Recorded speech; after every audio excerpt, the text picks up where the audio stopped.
done something I've never done before. I canceled worship for a Sunday morning, this coming Sunday, January 5th, and I canceled it due to the weather forecast. The bitterly cold temperatures, minus 30, and the even more bitterly cold wind chill temperatures, up to minus 50 degrees. We simply do not want to entice people to go outside into the cold when they don't have to. We actually took the lead from Governor Mark Dayton, who he's already canceled school for the entire state of Minnesota for this coming Monday. And Sunday is supposed to be colder than Monday. But because I know that some people have been watching the sermons from Salem online, particularly to keep current with the story sermon series that we're engaged in, I decided to share with you a brief devotional about chapter 12 of the story. And this chapter is entitled, The Trials of a King. And this devotion, in large part, was prepared by the pastors of Oak Hills Church in San Antonio, Texas.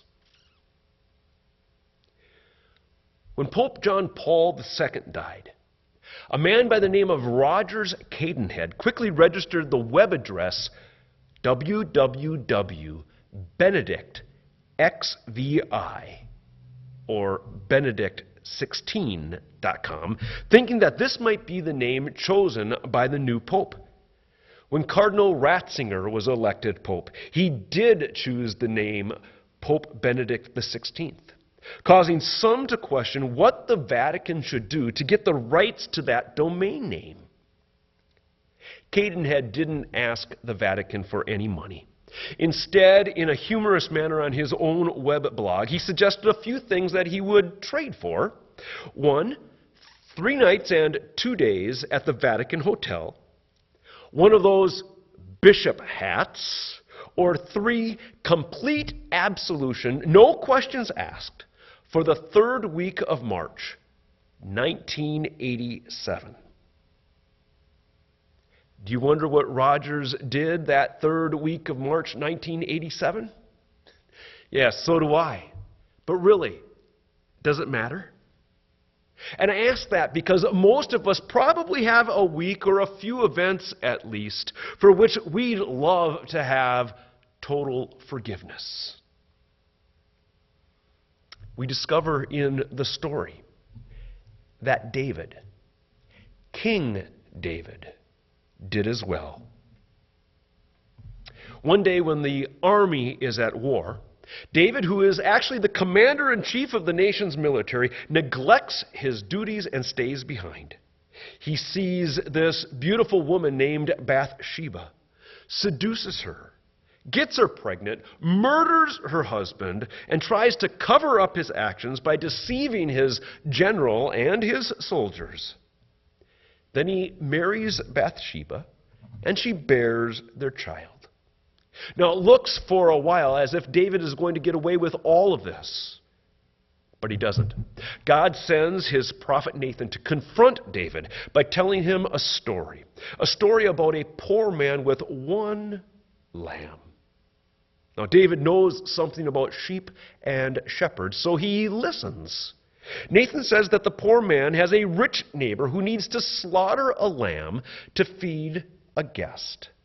But instead of taking one of his many, many lambs, he steals the poor man's one lamb.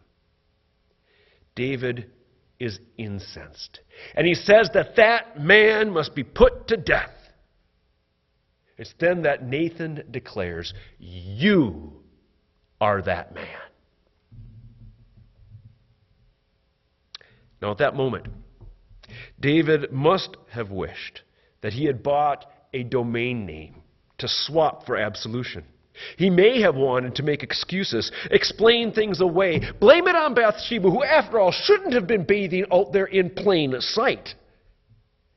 But instead of making excuses, David confesses, "I have sinned against the Lord."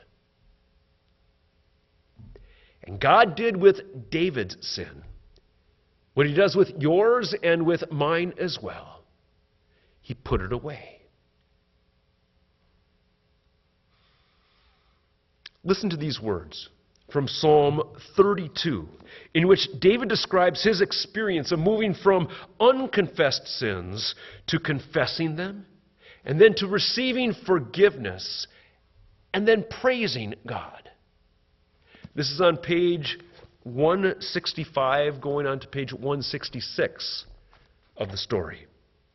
Blessed is the one whose transgressions are forgiven, whose sins are covered. Blessed is the one whose sin the Lord does not count against them, and in whose spirit is no deceit. When I kept silent, my bones wasted away through my groaning all day long. For day and night your hand was heavy on me. My strength was sapped as in the heat of summer.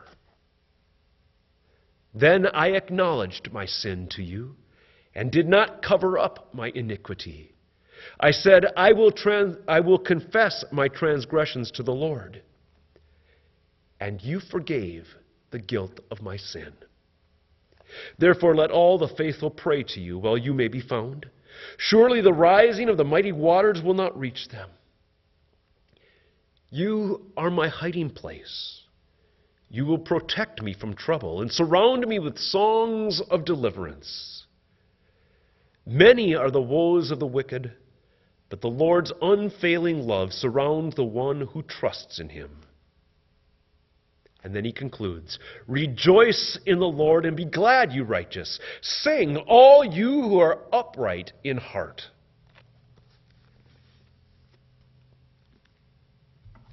And you know what? You can do what David did. Whatever your third week of March might be, sit down with it, yourself, and God. Confess your sin. And let another shepherd, this one from Bethlehem also, forgive it. That's better than any domain name you might secure. We will continue with the series, The Story, next week. So Sunday, January the 12th. I encourage you to have read that chapter, chapter 13, before that Sunday. We move on in the story to King Solomon, David, and Bathsheba's son.